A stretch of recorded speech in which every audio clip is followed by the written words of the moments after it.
mesin pencerah lain, PSEF mencerahkan dari aplikasi pertama. Tapi bila terbelah cahaya matahari, kulit kembali dalam tonal tak nyata. Nivea Instant White SPF 15 bukan saja mencerah dari aplikasi pertama. Dengan SPF 15, ia melindungi kulit dari matahari, memberikan anda kulit cerah dan lembut berpanjangan. Cubalah Nivea Instant White SPF 15 untuk kecerahan sebenar dan berpanjangan.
Bila keluar macam ni, pergi exit kat sini, exit tekan sekali.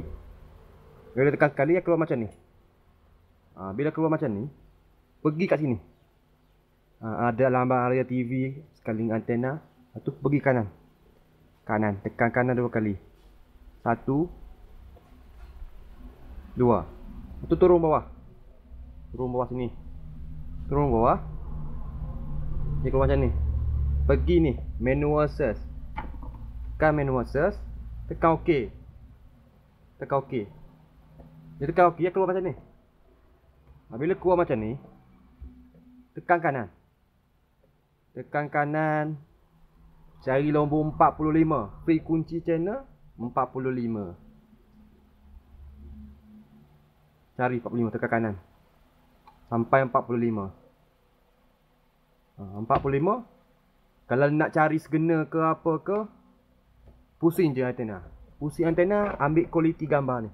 Kualiti ni sampai minimum 80 atau 60 baru boleh tengok TV.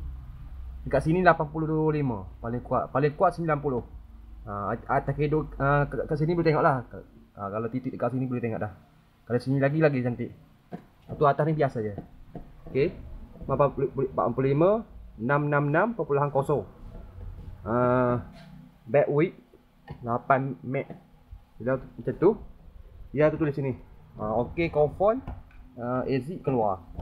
Tu tekan okey. Okey ni maksudnya cari siaran. Tekan okey. Bila tekan okey, dia akan cari siaran. Pakai guna frekuensi ni lah yang akan keluar semua. Dalam frekuensi ni akan keluar semua siaran apa. Lepas tu nampak siaran apa. Sudah keluar. Cantik. Lain-lain boleh tengok. Lepas tu tekan info ni. Dekat sini ada info menu utama. Bila tekan info, dia macam ni kan, tekan sekali lagi. Dia keluar 100. Kualiti gambar 100. Kat sana 85, sini 100. Atas 89. Okey.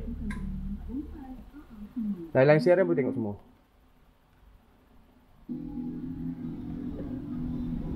Lepas tu, kalau manual sama juga. Kalau dah jumpa segena tu, dah jumpa segena yang dia punya tu,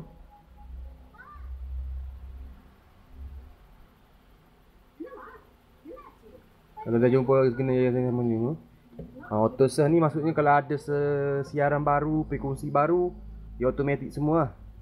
Kalau 666 tu, 666 untuk frekuensi yang Malaysia punya lah. Tapi yang Thailand punya pakai auto sah. Bila auto sah kalau terkena siaran Thailand punya, habis siaran sapu.